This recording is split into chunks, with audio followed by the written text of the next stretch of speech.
मेरा नाम अनीता है। मैं एक बहुत ही गरीब परिवार में पैदा हुई थी और कहते हैं कि गरीब परिवार में पैदा होने वाली लड़कियों के अच्छे परिवारों में रिश्ते लगना उनकी खुशकिस्मती होती है, वरना तो हम जैसे गरीब परिवार में पैदा होने वाली लड़कियों की शादियां हम जैसे गरीब लोगों में ही होती है। कोई भी अमीर हम गरीब लड़कियों को अमीर परिवार की बहू बनाने के लिए आसानी से तैयार नहीं होता। मैं दूसरी लड़कियों को स्कूल जाते हुए देखती तो मेरे मन में ख्वाहिश होती थी कि मैं भी पढ़ूं लिखूं, पर शायद हम गरीब लड़कियों को पढ़ाना हमारे माता पिता के लिए कोई आसान बात नहीं होती। मैं बस दूसरे लोगों को देख देख कर अपना दिल मारती रहती थी। हालांकि बड़ी जिद करने पर मेरे माता पिता ने मेरा एडमिशन सरकारी स्कूल में करवा दिया था और फिर मुझे 5th क्लास तक ही पढ़ने की परमिशन दी थी। फिर मैं जब जवान हुई तो मेरी शादी का बंदोबस्त किया गया। मुझसे बड़ी मेरी 2 बहनें और थी। सबसे छोटी थी। मेरे 2 छोटे भाई थे जो पिताजी के साथ ही काम पर जाते थे। मेरी तो बड़ी बहनों की शादी हो चुकी थी। मैं देखने में बस नॉर्मल सी शक्ल की ही थी। मेरी शादी 18 साल की उम्र में ही कर दी गई थी। जहाँ पर मेरी शादी हुई थी वह फैमिली भी गरीब की थी, जबकि मेरे तो बड़े ऊंचे ऊंचे सपने थे। पर शायद गरीब लड़कियों को सपने देखने का कोई हक नहीं होता, क्योंकि उनके सपने हमेशा सच नहीं हुआ करते। मेरा पति 25 साल का था, जबकि मैं 18 साल की कम उम्र की लड़की थी। हम लोग गरीब थे। इस तरह से मेरी ससुराल भी गरीब थी। लेकिन मेरे ससुर का बड़ा काम अजीब सा था। दरअसल वह मालिश करने वाले थे। जब मेरे लिए मेरे पति का रिश्ता आया तो भी इस बारे में काफ़ी बातें की गई थी, क्योंकि हमारे इस ज़माने में मालिश करने वालों को अच्छा नहीं समझा जाता था। लोग कहते हैं कि मालिश करने वाले की गलत लोगों के साथ रिलेशन होता है, मतलब कि मालिश करने वालों को कभी भी अच्छी नज़र से नहीं देखा जाता था, क्योंकि ये काम बहुत घटिया है। मेरे ससुर चाहते थे कि कोई और भी काम कर सकते थे। आखिर उन्होंने इसी काम को सिलेक्ट क्यों किया? दुनिया में ऐसे बहुत सारे अच्छे काम भी हैं जिसे लोग पैसा कमा रहे हैं, लेकिन ना जाने क्यों मेरे ससुर को लोगों की मालिश करने का काम ही सही क्यों लगा था। अब उन्होंने क्यों ऐसा काम किया था यह बात तो मुझे नहीं पता, लेकिन मेरे ससुर का कहना था कि मैं तो सिर्फ अपना काम करता हूँ।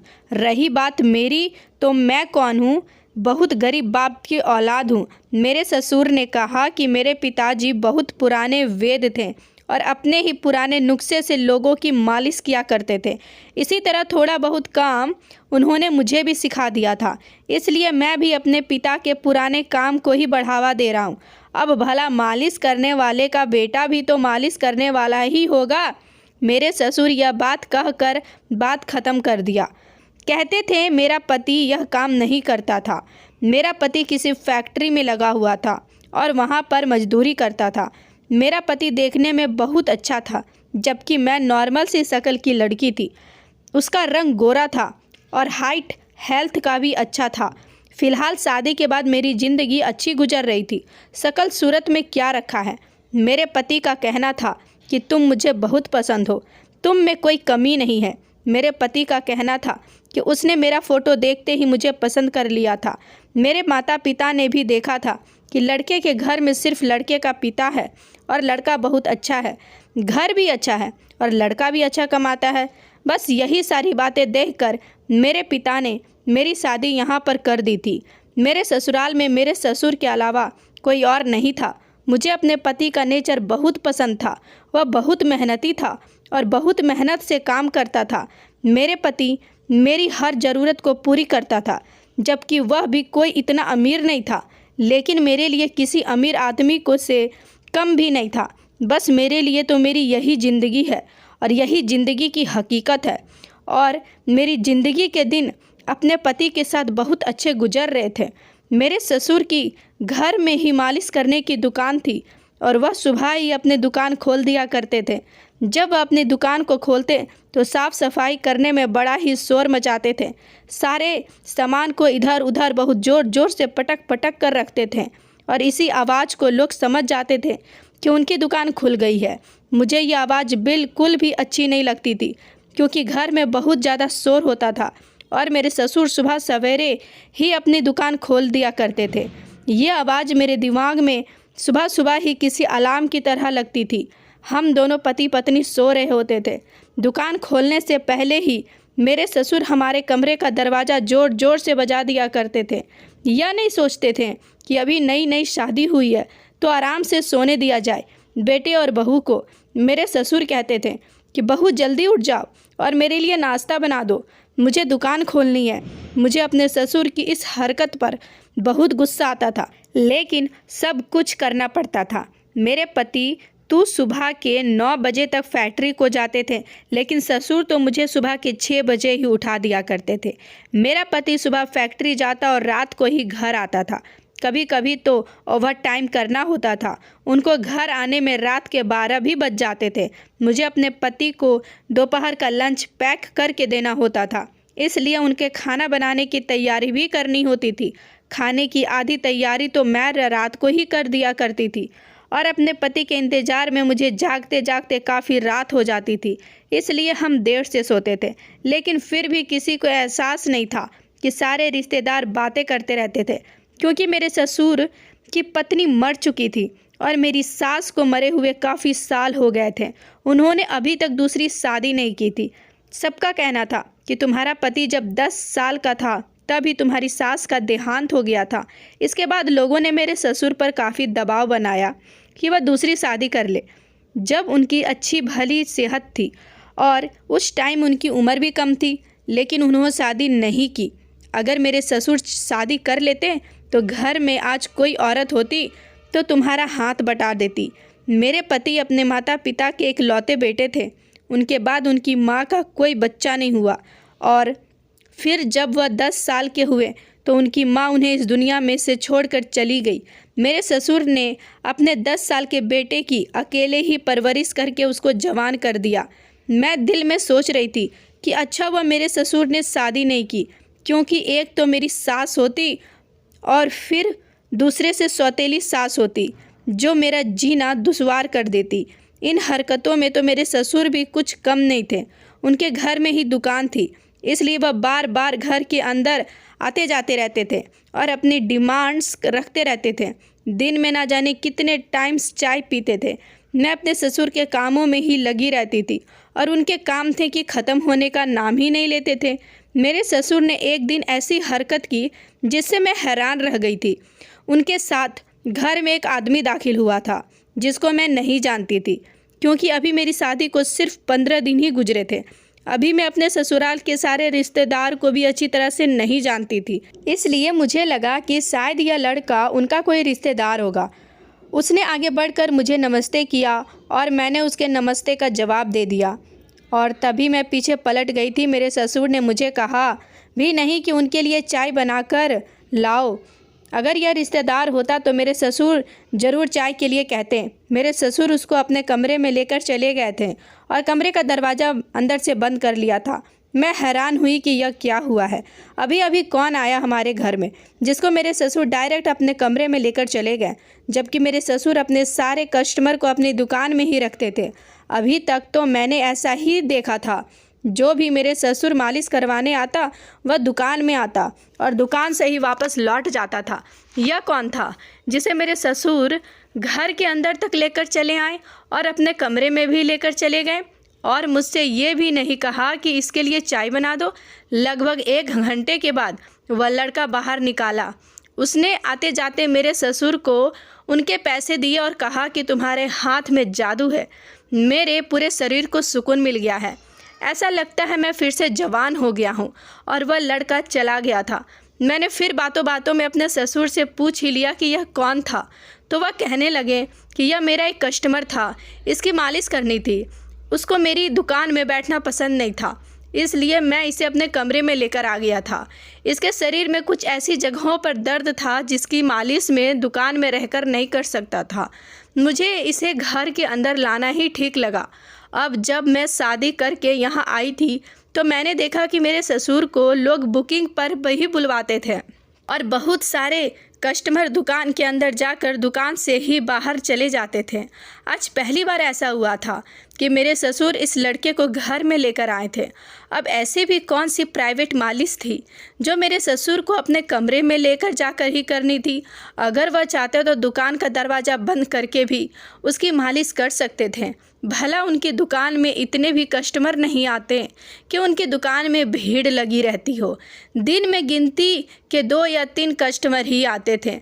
ये तो मेरे लिए बहुत अजीब बात था। मेरे ससुर ने मुझे कहा कि बहू, तुम इस बारे में अपने पति को कुछ मत बताना, नहीं तो वह मेरे ऊपर गुस्सा करेगा।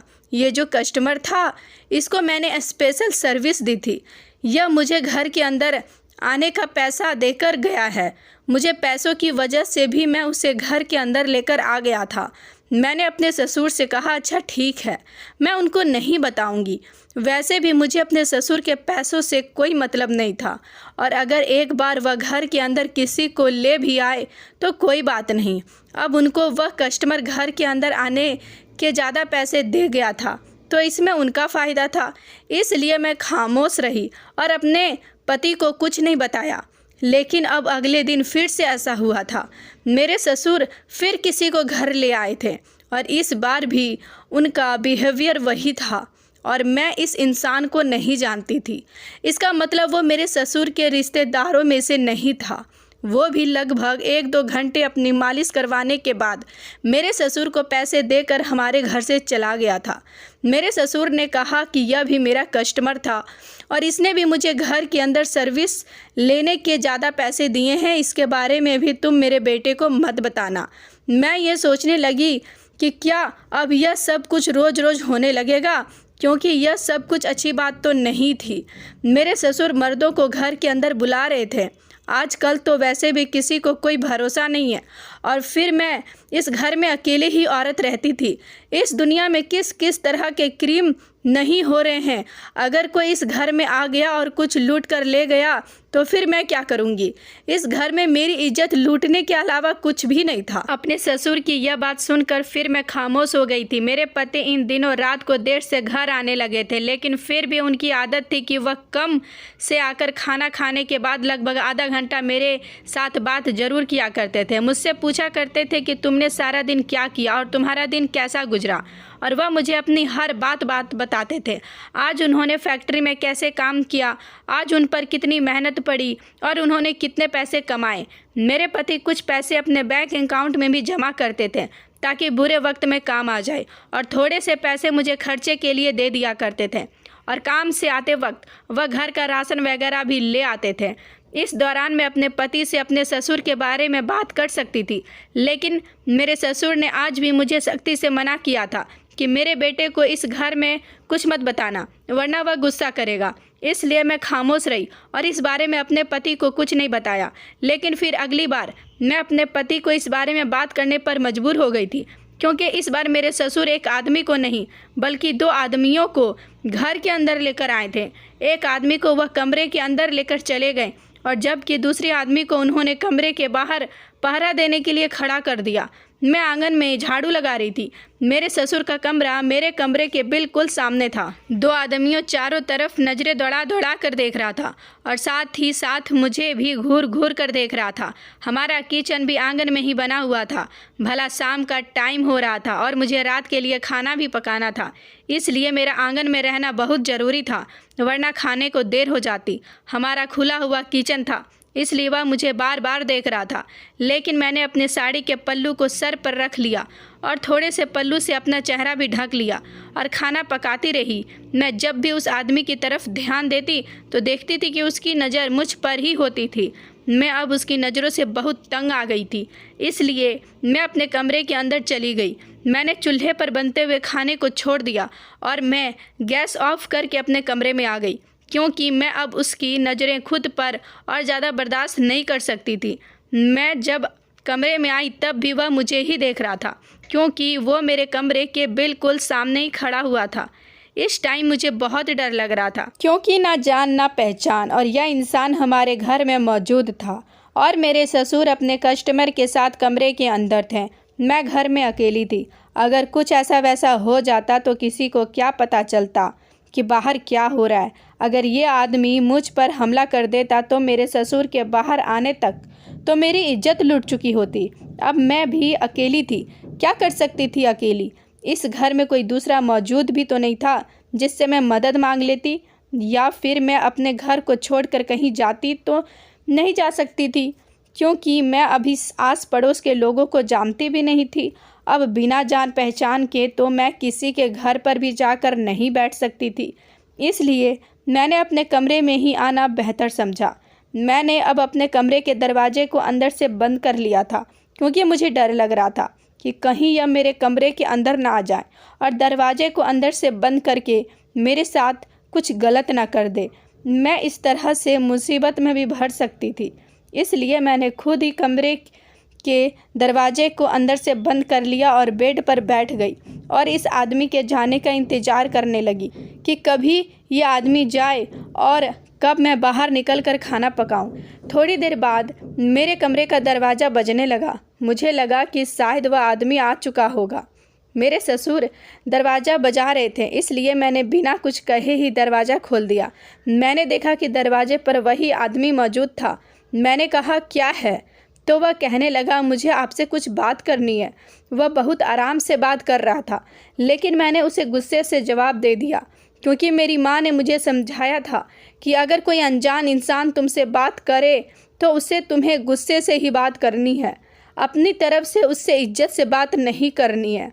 उसने कहा कि प्लीज़ मुझे एक गिलास पानी पिला दीजिए, गर्मी बहुत हो रही है और मुझे यहाँ पर खड़े हुए काफ़ी टाइम हो गया है, इसलिए बहुत तेज़ प्यास लग रही है। मैंने कहा, ठीक है। मैं कमरे से बाहर निकल गई और गिलास में पानी भर कर ले आई और मैं गिलास का पानी लेकर उसके करीब नहीं गई, बल्कि गिलास में पानी रख कर साइड पर रखी हुई चेयर पर रख दी। वो भी महसूस करने लगा कि मैं उस अनकंफर्टेबल फील कर रही हूँ। थोड़ी देर के बाद मेरे ससुर ने उसे कमरे के अंदर बुला लिया तो मेरी जान में जान आ गई थी। लेकिन एक और मुसीबत मेरे सामने आ गई। मेरे ससुर ने उस आदमी को तो अंदर बुला लिया जो बाहर था, लेकिन जो पहले से ही अंदर था वह बाहर आ चुका था, जबकि इस आदमी का काम हो चुका था और उसे चले जाना चाहिए था। लेकिन शायद यह दोनों एक दूसरे के साथ आए थे। वो एक दूसरे को जानते थे, इसलिए उनको एक दूसरे के साथ ही जाना था। मैं तो बहुत ज़्यादा परेशान हो रही थी और इधर मुझे खाना पकाने में लेट हो रहा था।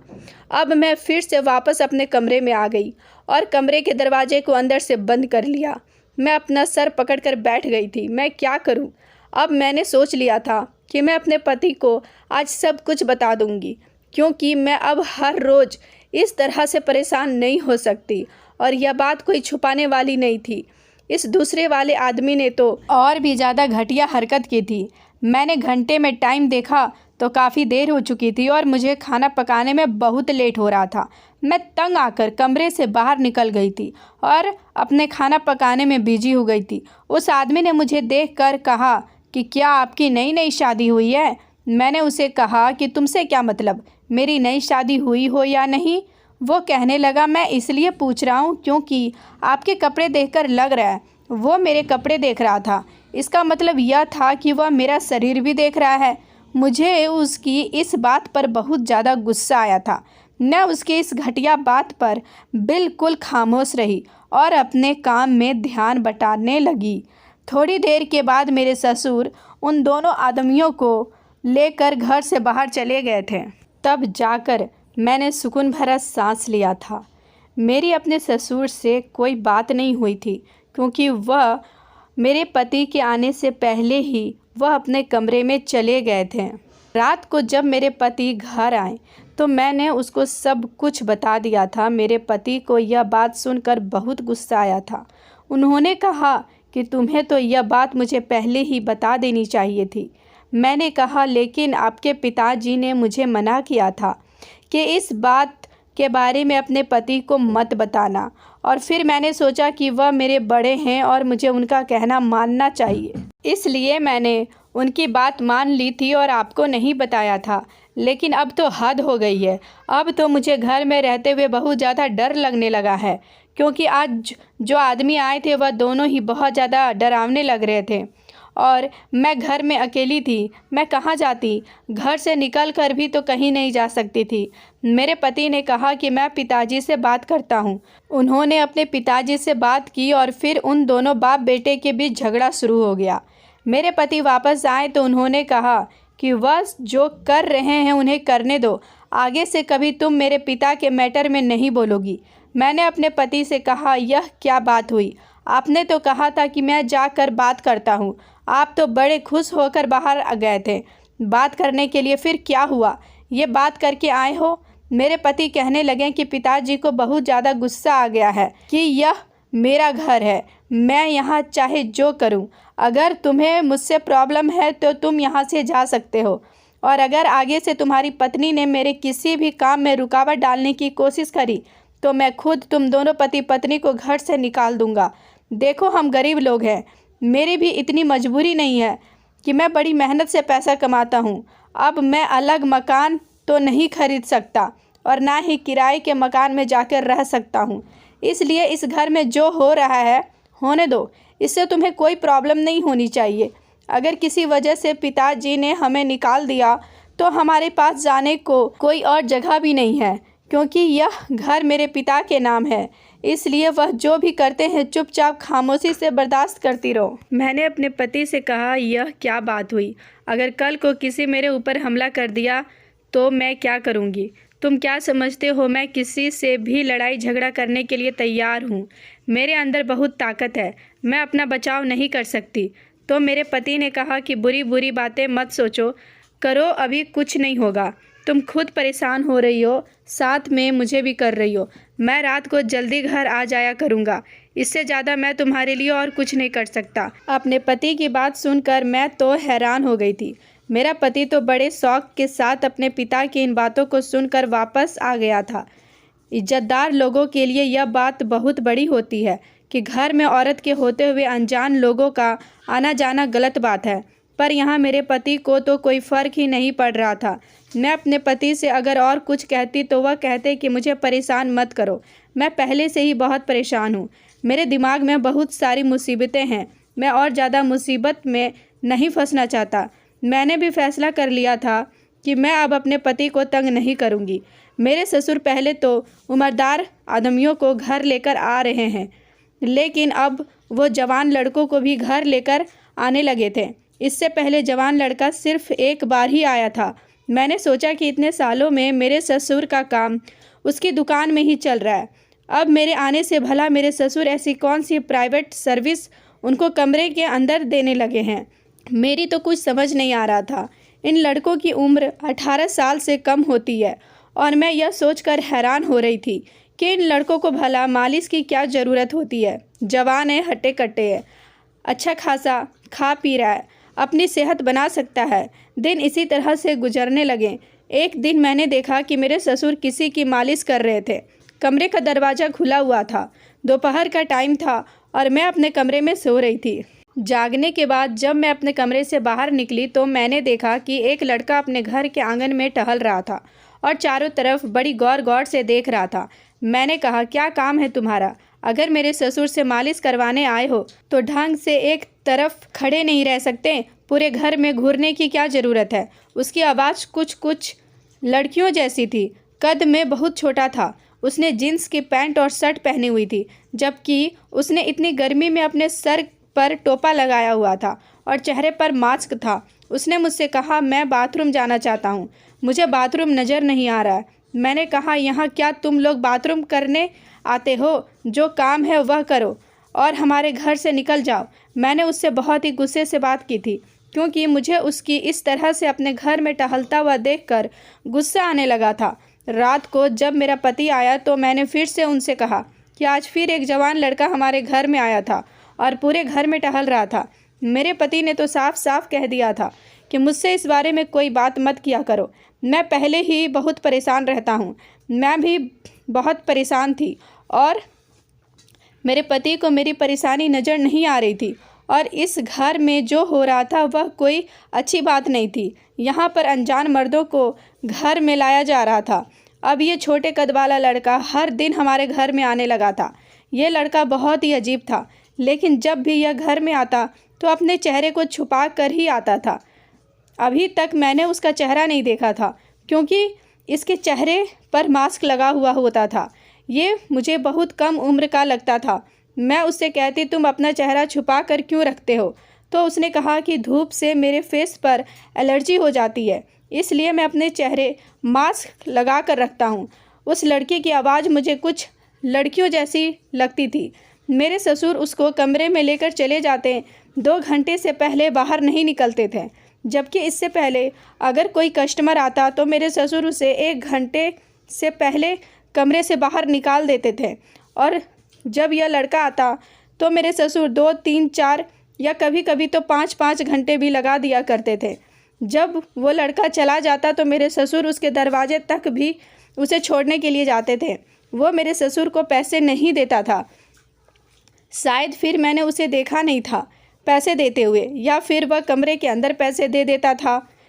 लेकिन पता नहीं, पहले तो मैंने ऐसा कोई कस्टमर नहीं देखा था कि जब कोई भी कस्टमर ज़्यादा था तो मेरे ससुर को पैसे देकर जाता था। लेकिन एक यही कस्टमर था जो मेरे ससुर को पैसे नहीं देता था और हर रोज़ आता था, फिर खामोशी से निकल जाता था। मेरे ससुर रोज़ इसे 4 या 5 घंटे दिया करते थे। इसके जाने के बाद मेरे ससुर सो जाते थे और फिर उसको ऐसी नींद आती जैसे उन्होंने बहुत ही मेहनत मजदूरी का काम किया हो। अगर 4 या 5 घंटे वह लगातार इस लड़के का मालिश करते रहते थे तो फिर उनका आराम करना तो बनता था। बल्कि एक दिन मैंने देखा कि मेरे ससुर ने ही उस लड़की को पैसे दिए। मैं ये सब देखकर हैरान रह गई कि मेरे ससुर उसे पैसे क्यों दे रहे हैं, जबकि वह उनका कस्टमर था। उसे मेरे ससुर को पैसे नहीं देने चाहिए थे।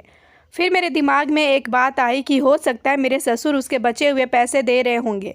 लेकिन ये क्या बात हुई? पैसे तो अंदर ले लिए थे और बचे हुए पैसे मेरे ससुर उसे कमरे से बाहर निकाल कर दे रहे थे। ये तो मेरे ससुर का रोज़ का ही कस्टमर बन गया था, जैसे हर दिन हमारे घर पर आना था। उसके रोज़ाना हमारे घर पर आने से मेरे दिमाग में सब पैदा होने लगा था। मुझे कुछ गड़बड़ी का एहसास हो रहा था। हालांकि वह लड़का कोई भी ऐसी गलत हरकत नहीं करता था, लेकिन न जाने क्यों मेरा दिमाग उस लड़के के तरफ से बहुत परेशान रहने लगा था और मेरे दिमाग में उस लड़के के लिए शक पैदा हो गया था। और इस शक को दूर करने के लिए मुझे किसी प्लान की ज़रूरत थी। अगर मैं अपने ससुर पर नज़र रखनी तो उस कोई फ़ायदा नहीं होता।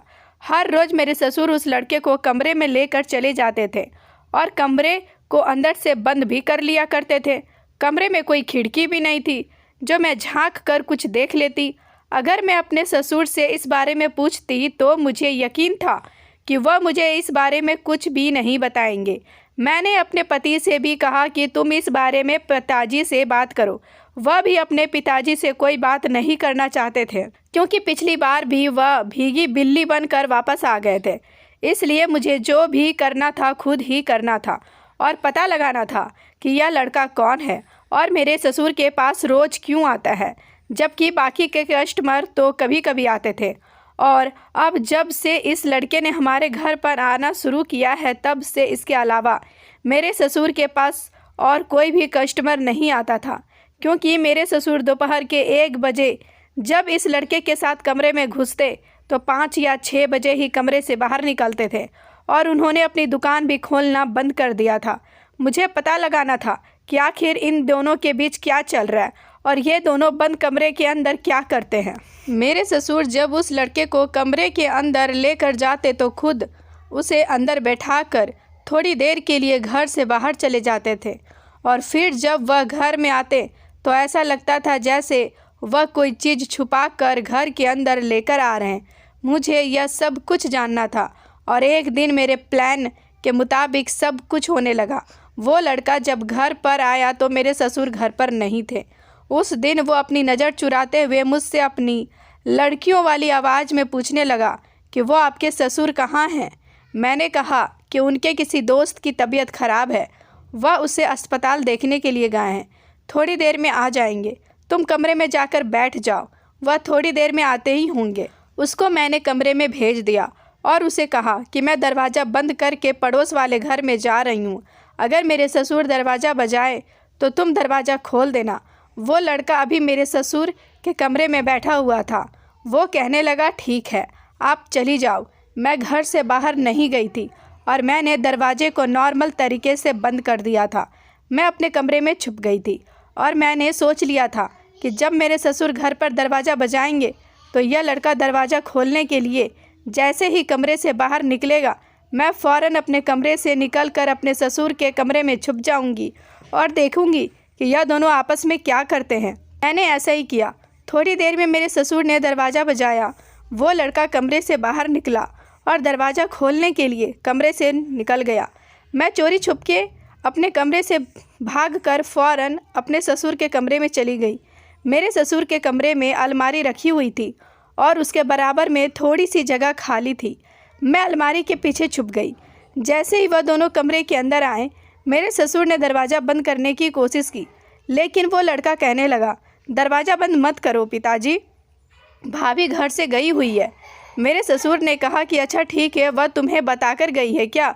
उसने कहा, हाँ, उन्होंने मुझे कहा था कि वह पड़ोस वाले घर में जा रही है और जब उनके ससुर आए तो मैं दरवाज़ा खोल दूँ। यह बात सुनकर तो जैसे मेरे पैरों तले से ज़मीन निकल गई थी। मैं सोच रही थी कि इस लड़के ने मेरे ससुर को पिताजी कहा है, यह बात सच है या फिर मुझे कुछ गलत सुनाई दिया है। लेकिन फिर उसके बाद जो हुआ वह देखकर तो मेरे होश उड़ गए थे। उसने फ़ौरन ही अपने सर से टोपा उतार दिया तो उसके सारे बाल खुल गए थे। उसके लंबे लंबे बाल थे और तो और जब उसने अपने चेहरे से मास्क हटाया तो मैं भी हैरान रह गई थी, क्योंकि ये बिल्कुल लड़की लग रही थी, बल्कि यह लड़का नहीं, लड़की ही थी। मेरी तो कुछ समझ नहीं आ रहा था कि आखिर यह सब कुछ क्या हो रहा है। मेरे ससुर कहने लगे, तुम्हें अपनी इतनी गर्मी में परेशान होना पड़ता है और इस तरह से लड़कों वाले कपड़े पहनने पड़ते हैं। वो लड़की कहने लगी, कोई बात नहीं पिताजी, आपसे मिलने के लिए मैं इतना तो कर सकती हूँ। मेरा इस दुनिया में आपके अलावा है ही कौन, और जिस दिन मैं आपसे नहीं मिलती मेरा दिन अच्छा नहीं गुजरता। कुछ भी करके मुझे वक्त निकाल कर आपके पास आना ही होता है। मेरे ससुर कहने लगे, मुझे लगता है कि बहू को धीरे धीरे शक होने लगा है। वो तो अच्छा है कि यहाँ पर पहले भी कस्टमर कई बार मेरे कमरे में आ चुके हैं। वो लड़की कहने लगी, नहीं पिताजी, भाभी को मेरे ऊपर अभी तक शक नहीं हुआ है।